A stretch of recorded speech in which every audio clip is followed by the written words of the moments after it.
सबसे पहले तो हम आपका स्वागत करते हैं हमारे दैनिक लोक सदन के एडिटोरियल पेज पर। हम जी। आपसे जानना चाहते हैं कि गोंडवाना के क्या हालात हैं आज के चुनाव संबंध में। अभी चूंकि मैं काफी लंबे अरसे से जी जो विधानसभा चुनाव के पहले से जी है जी ना, जी दादा। वो मैं अपना पर्सनल जो है उतना भाग दौड़ नहीं कर पा रहा था और उतना इंटरेस्ट नहीं रखा अभी चूंकि संगठन वंगठन में। जी दादा। तो उतना चूंकि अब जानकारी तो है नहीं। जी अभी जी। भी मैं लगभग राजनीति अब ये छोड़ने की इच्छा हो रही है। अच्छा अच्छा। हम्म। दादा, आपने बहुत महत्वपूर्ण बात कही है क्योंकि आप गोंडवाना के स्तंभ रहे हैं। जी आपको बहुत ही ऊंचाई मिली जी राजनीति में, समाज में, गोंडवाना पार्टी में। ऐसे में ऐसी क्या स्थितियां हैं, क्यों ऐसा जी। आपने निर्णय लिया है?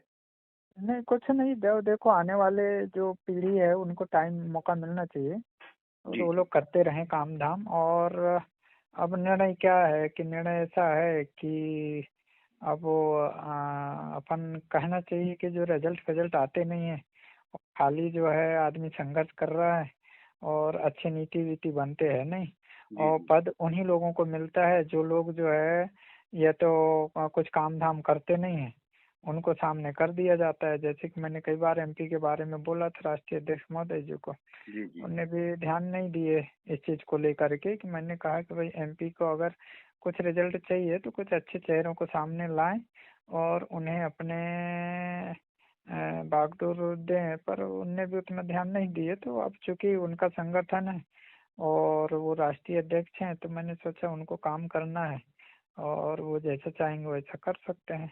अब रही सवाल अपन तो नीतिगत निर्णय और ये सारा चीज सिस्टम ऐसा है कि रिजल्ट आएगा ही नहीं तो समय बर्बाद करके भी क्या करेंगे। जी कोई जी। भी हो, आप आज चाहे पत्रकारिता करते हैं, जब आपको रिस्पांस नहीं मिलेगी या कुछ नहीं हो पाएंगे या आपके आधार पे कोई वर्क नहीं हो पाएगा तो उस जगह पे आप या तो साइलेंट मोड पे चले जाएंगे या तो फिर जी जी। घर बैठ जाएंगे। कुल मिला के ये है। जी, बहुत महत्वपूर्ण बात कही है आपने।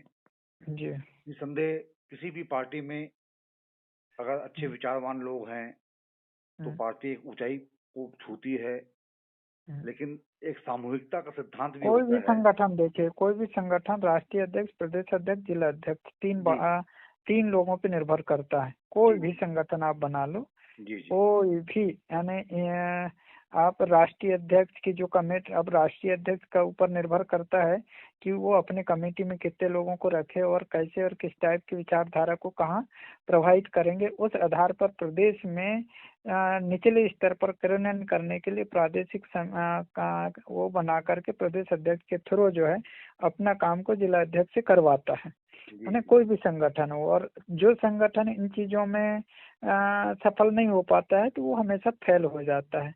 और आज भारतीय जनता पार्टी राष्ट्रीय अध्यक्ष, प्रदेश अध्यक्ष और निचले के कार्यकर्ता, वो उनके जो मुख्य आधार हैं उनको बढ़िया उनको यूटिलाइज किया है, उनको कैडराइज किया है। सारा सिस्टम अन्य राष्ट्रीय अध्यक्ष जो बोलेगा वो प्रदेश अध्यक्ष बोलेगा, प्रदेश अध्यक्ष जो बोलेगा उन्हें पूरी नीतियां को है निचले स्तर के कार्यकर्ता फॉलो करते हैं। पर संगठन में क्या है, जैसा गोंडवाना गणतंत्र पार्टी में मैं खासकर अब चूंकि मुझे बोलना तो नहीं चाहिए फिर भी बोल रहा हूँ, इन चीजों की कमी थी, है ना। जी जी और इन चीजों के लिए मैंने कई मर्तबा राष्ट्रीय अध्यक्ष को भी कहा, उनका कठोर निर्णय लीजिए। अगर नहीं लेंगे तो देखो आने वाला आदमी अपना टाइम बर्बाद थोड़ी करेगा, उसका भी समय का है। कोई संगठन आर्थिक रूप से मदद तो नहीं करती है, ठीक है। नहीं तो उससे क्या है, हर व्यक्ति अपना जेब का 1 रुपए 2 रुपए लगाकर टेंट से लेके चोंगा से लेके सारा सिस्टम एक एक कार्यकर्ता बड़ी मेहनत के साथ करता है। जी किंतु जी इन लोगों का एन वक्त में राजनीतिक समझौते होते हैं, उनमें पारदर्शिता नहीं होती है। तो पारदर्शिता नहीं होती है तो कहीं ना कहीं छोटे कार्यकर्ताओं में एक प्रश्न चिन्ह उठता है और वो फिर उंगली उठाना शुरू करते हैं। जी तो जी ये इससे जो गोंगप्पा का जो है लंबे समय से जो का शीर्ष नेतृत्व के जो लीडर होते हैं वो लगातार क्यों चले गए, क्यों जा रहे हैं, उस पर कभी चिंतन नहीं हुआ, उन्हें मनाने का कभी प्रयास नहीं हुआ। अगर एक कार्यकर्ता पार्टी छोड़ दिया तो दोबारा उसे मनाने की ओर से राष्ट्रीय अध्यक्ष के द्वारा कभी प्रयास नहीं किया गया है। जबकि बीजेपी में ये होता है कि अगर कोई कार्यकर्ता नाराज हो जाता है या घर में बैठ जाता है तो उनके राष्ट्रीय अध्यक्ष उनके घर में चाय पानी खाना खाने के बहाने पे उसे मनाने चले जाते हैं। पर जी। गोंडवाना गणतंत्र पार्टी और कांग्रेस पार्टी में ऐसा बिल्कुल नहीं चलता। इसकी वजह से इनका हश्र यह देखने को मिलता है। हमारा ये कार्यकर्ता जो बड़ी मेहनत के साथ बनता है और जो बनने के बाद वो जब टूटता है ना तो संगठन भी काफी हद तक के टूट जाता है। तो गोंडवाना गणतंत्र पार्टी टूटने का मुख्य कारण यही है कि वो जो अपने कार्यकर्ताओं को जो केडर कार्यकर्ता थे वो धीरे धीरे वो टूट टूट गए। मान सम्मान के अभाव में या उनका निर्णय नहीं मानने के कारण संगठन जो है और जो रेडीमेड कार्यकर्ताओं की आना और रेडीमेड कार्यकर्ताओं को तरहीज देना, रेडीमेड कार्यकर्ताओं को मंच पे बैठाना, रेडीमेड कार्यकर्ताओं के द्वारा दिए गए भाषण और निर्देशों का पालन करना ही पार्टियों में टूट फूट का कारण होता है। और यही कारण गोंडवाना गणतंत्र पार्टी ने किया, जो सीनियर कार्यकर्ताओं को अवहेलना किया, केवल उन्हें मंच तक सीमित रखा, केवल उन्हें भाषण के लिए तैयार रखा, किंतु इंटरनल करना क्या है, महत्वपूर्ण पदों पे उन्हें कैसी जिम्मेदारी दिया जाना है, क्या काम करना चाहिए, किस पदाधिकारी का क्या कर्तव्य है, कौन पदाधिकारी क्या करेगा, राष्ट्रीय पदाधिकारी के कर्तव्य क्या होंगे, प्रदेश कार्यकारिणी के सदस्यों के कर्तव्य क्या होंगे, अगर राष्ट्रीय कमेटी में अगर 15 से 20 सदस्य हैं या 40 से 100 लोग हैं तो 100 लोगों का क्या उत्तरदायित्व है, राष्ट्रीय अध्यक्ष का कर्तव्य क्या होंगे, राष्ट्रीय उपाध्यक्ष के कर्तव्य क्या होंगे, राष्ट्रीय महासचिव के कर्तव्य क्या होंगे, संगठन मंत्री के कर्तव्य क्या होंगे और सदस्यों के कर्तव्य क्या होंगे, वो क्या काम करेंगे, उनको काम करने के क्या तरीके होंगे। ऐसा कहीं भी जहाँ उस संगठन में कोई दिशा निर्देश तैयार नहीं किए गए, बल्कि जो आदमी को जैसा लगा वैसा वहां से शुरू किया। तो ये ऐसा हुआ कि जिसको जैसा लग रहा है वैसा सब्जी बना रहे हैं, जिसको जैसा लग रहा है वैसे खा रहे हैं। तो इसके वजह से परिणाम नहीं आ रहे हैं और परिणाम नहीं आने के कारण व्यक्ति टूट जाता है, उसका समय भी बर्बाद होता है, उसका पैसा भी बर्बाद होता है। और जो इंटरनल जो कुछ संगठनों से समझौता कर लेते हैं ये लोग इंटरनल, जैसे बसपा हो गए, गोंगप्पा समझौता हुई, वहां पर किन कारणों से समझौता हो रहा है ये निचले स्तर के कार्यकर्ताओं को अवगत नहीं कराया जाता है। तो जिससे भी कार्यकर्ता नाराज होकर के या तो बैठ जाते हैं या अन्य दलों में चले जाते हैं। यही कारण जो है लगातार संगठन में कमजोरी आई है। जी। और इस संगठन में जो कार्यकर्ता बैठ जाता है घर में या चला जाता है तो उस पर आसानी से निराधार निरर्थक कोई जिसका तथ्य नहीं रहता, कोई आधार नहीं रहता, ऐसे आरोप लगा देते हैं, बेबुनियाद आरोप। और ऐसे चक्कर में क्या हुआ कि अच्छे अच्छे कार्यकर्ता सब पार्टी छोड़कर चले गए हैं। अब पार्टी को अगर राष्ट्रीय अध्यक्ष को चाहिए, अगर उसको अच्छा सेटअप करना, बढ़िया करना, तो उनको खुद को स्वयं को आगे आना होगा। और अब तो वो विधायक बन गए हैं तो मैं समझ रहा हूँ कि उन्हें काफी जिम्मेदारी भी है उनके ऊपर, क्षेत्र के साथ साथ में विकास के साथ साथ साथ में राष्ट्रीय संगठन को मजबूत कैसे करना वो भी जिम्मेदारी है। तो उनको खुद को बहुत ज़्यादा मेहनत करनी पड़ेगी और उसका टीम अच्छे लोगों से भरा होगा। कान में भरने वाले लोग, चढ़ाने वाले बढ़ाने वाले लोगों को दूर रखना पड़ेगा और अच्छे काम करने वाले लोगों की उन्हें टीम बनानी होगी, तभी जाकर के मैं समझता हूँ कि संगठन मजबूत हो सकती है। और समझौता की राजनीति बिल्कुल ना करें, अपने आप पर अडिग रहें और बढ़िया रहें। नहीं तो होता क्या है कि ये अन्य दलों से संगठन या अन्य दलों से समझौता करने के बाद में वहाँ पर फेल हो जाते हैं और कार्यकर्ता आपसी में मनमुटाव हो जाता है। अगर सरकार बनाना है केंद्र में या राज्य में तो उस हिसाब से आपको अपनी विचारधारा को इंडिया के अंदर में प्रचार प्रसार करना चाहिए, ताकि सभी भारतीयों को ऐसा लगे कि यह संगठन वाकई में सबके लिए है, पर्टिकुलर एक जाति या एक वर्ग के लिए तो नहीं है।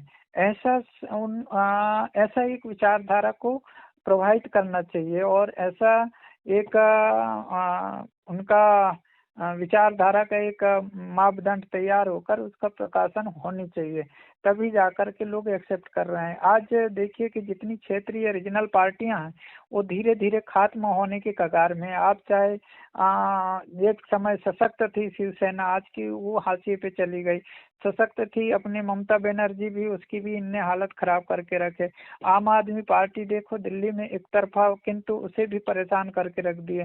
तो ऐसे करते करते जो क्षेत्रीय पार्टी होती हैं, क्योंकि आम आदमी पार्टी राष्ट्रीय पार्टी बन चुकी है बहुत कम समय में, फिर भी उनके पीछे उनके बुद्धिजीवी होने के कारण भी, उनके उतना आईआरएस अधिकारी होने के कारण, जब वो पढ़ी लिखी उनकी को उनके ग्रुप में जितने भी लोग हैं आम आदमी पार्टी को बहुत पढ़े लिखे होने के कारण, इसके बाद भी भारतीय जनता पार्टी उनकी गलतियों से, उनको गलतियों को पकड़ करके उन्हें जेल में डाल सकती है। तो राजनीति, अगर परिपक्व राजनीति करना है तो बड़ी सूझबूझ के साथ में करना है, क्या करना है क्या नहीं करना है, कैसे चलाना है, किस टाइप की राजनीति करना है, हमारा विचारधारा कैसी होगी, ऊंचे स्तर पर कैसी होगी, हम लोग जो हर सवालों का जवाब दे सकें, हर हमारा जो बात हो रहा है तो इंडिया में हमारे ऑडियंस हैं, जो ऑडियंस हैं हमको कैसे फॉलो कर सकें, हमारे बातों को कैसे सुन सकें, और बातों को सुन करके संगठन को कैसे मजबूत कर सकें। ऐसी नीति जब तक निर्धारण नहीं करेंगे तो कोई भी संगठन आगे नहीं बढ़ पाएगा। क्योंकि गोंडवाना गणतंत्र पार्टी एक लंबे अरसे से संघर्ष कर रही है, और कहा जाता है कि विचारधारा की पार्टी है, और उसमें भी विचारधारा की पार्टी पर लंबे समय तक के आप असफल रहेंगे तो विचारधारा तो चलती रहेगी, विचारधारा कभी नहीं मरती। जैसे कि हमारे अगर गोंडी संस्कृति या गोंडी भाषा की कहें तो गोंडी भाषा कभी मरेगी ना मर सकती है, गोंडी संस्कृति कभी मरेगी ना मर सकती है। हम मर जाएंगे, लोग मर जाएंगे, पर यह संस्कृति को जो वाहक हैं हमारे पूर्वजों ने हम तक दिया, उनके पूर्वजों ने उन तक के दिया, ऐसे करते एक दूसरे तक के जा रही है और चलती जाएगी। तो ये एक अन्य संस्कृति और ये जो रहन सहन एक अलग बात है और राजनीति एक अलग बात है। ये संस्कृति की सुरक्षा करना एक राजनीति का बेस हो सकता है, किंतु उसको हम टोटली राजनीतिकरण करेंगे तो उससे हम कभी सफल नहीं हो पाएंगे। हमें तो भारत की राजनीति में प्रवेश करना है, भारत की राजनीति को प्रभावित करना है, और कैसे करना है, हमारी बातों को दिल्ली हो, हरियाणा हो, पंजाब हो, चाहे आपके उत्तराखंड, उत्तर प्रदेश हो, महाराष्ट्र के, यहाँ के, चाहे वो एससी हो, एसटी हो, ओबीसी हो, जनरल हो, आपके बातों को कितना समर्थन करता है, आपके विचारों को लेकर के कितना चलने को तैयार होता है, ये आपके विचारधारा पर निर्भर करता है। और ऐसी विचारधारा को लेकर के जब आप शीर्ष स्तर पर जब आप अपनी बात को रखेंगे तो दुनिया की निगाहें आपके तरफ होगी। जब दुनिया की निगाहें आपके तरफ होगी तो वो उस दिन आपका कारवा ऑटोमेटिक बढ़ता जाएगा और वो एक अच्छे परिणाम की ओर आप अग्रसर होंगे। किंतु आपके में ही एक संकीर्ण मानसिकता होगी, छोटी विचारधारा होगी, खाली एक दायरा बना करके चलेंगे तो समय भी चलता जाएगा, उम्र कटता जाएगा, और समय कट के और आपका जो है विचारधारा उसी क्षेत्र, पर्टिकुलर उसी क्षेत्र तक की निहित हो जाएगी, और उन्हीं लोगों को आप ऑडियंस बना सकेंगे जो पहले से इस विचारधारा से थोड़ा बहुत चल रहे होंगे। किंतु आप राष्ट्रीय राजनीति को प्रभावित नहीं कर पाएंगे।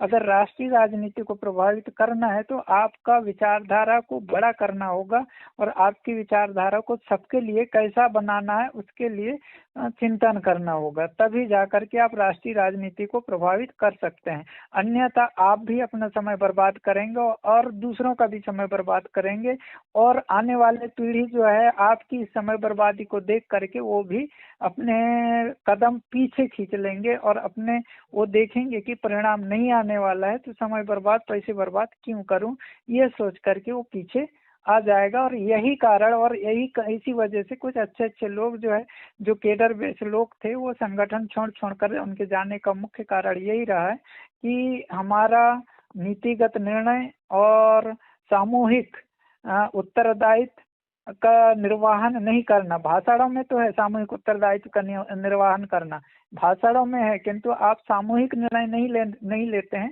सिंगल निर्णय लेते हैं। इसके कारण जो है आप वहां पर फेल हो जाते हैं। ऐसी स्थिति में क्या है कि समय बर्बादी के अलावा और कुछ भी नहीं है।